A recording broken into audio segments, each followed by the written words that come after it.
Hello সবাইকে, সবাই কেমন আছো? আশা রাখছি প্রত্যেকে ভালো আছো। আমিও তোমাদের ভালোবাসায় অনেক অনেক ভালো রয়েছি। আর কালকের থেকে আজকে আমার মেয়ে অনেক ভালো আছে, তাই আমারও মনটা খুব ভালো লাগছে। তো যাই হোক, আজকে আমরা চলে গেছিলাম একটা নেমন্তন্ন বাড়ি, পাশের একটা বাড়িতে নেমন্তন্ন ছিল। তো সেখানে আমরা বাড়ির সবাই চলে গেছি। তো গিয়েই প্রথমে ওখানে এসেছিল মা শীতলা মা। তো সেখানে গিয়ে আমরা ফার্স্ট প্রণাম করে নিয়ে তারপরে যেখানে খাওয়ানো হয় ওখানে গিয়েছিলাম। তো এই যে দেখো, মেয়ে আর ওর কাকাই করে আমার জন্য জায়গা রেখেছিল, তো আমি গিয়ে বসলাম।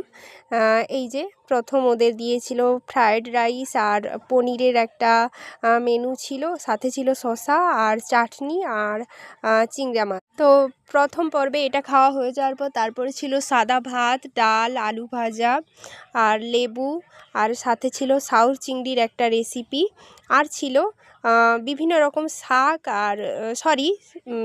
আর বিভিন্ন রকম সবজি দিয়ে একটা ছ্যাঁচড়ার তরকারি, আমরা ওইটা শাকের ছ্যাঁচড়া বলি, আর ছিল মাছ। তো এটাই ছিল। দেখো, মেয়ে তো খেতেই পাচ্ছিল না, ওর দিকে তাকাচ্ছিল, ওর কাকাইকে একবার দিচ্ছে আর আমাকে একবার দিচ্ছে।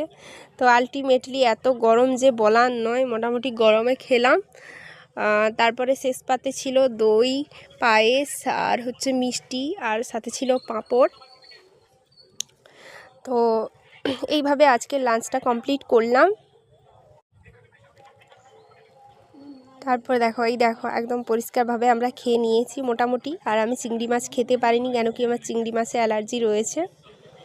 তো এই যে হাত ধুতে এসে দাঁড়িয়ে আছে, দেখো আমাদের এখানে হাত ধোয়ার ব্যবস্থাটা, অনেকে গ্রামের ভিডিও দেখতে ভালোবাসো। তো এই যে দেখো, টুলু পাম্প দিয়ে ওই পুকুর থেকে জলগুলো আসছে। তারপর এখানে ফুচকার ব্যবস্থাও ছিল। তো যেহেতু টক জল ছিল, তেঁতুলে টকটা খাওয়া হবে না আমাদের, তাই আমরা আর খাইনি। তো এই যে বাড়ির দিকে রওনা হচ্ছি। আজকের ভিডিওটা কেমন হয়েছে তোমরা অবশ্যই কমেন্ট করে জানাবে। চলো টাটা।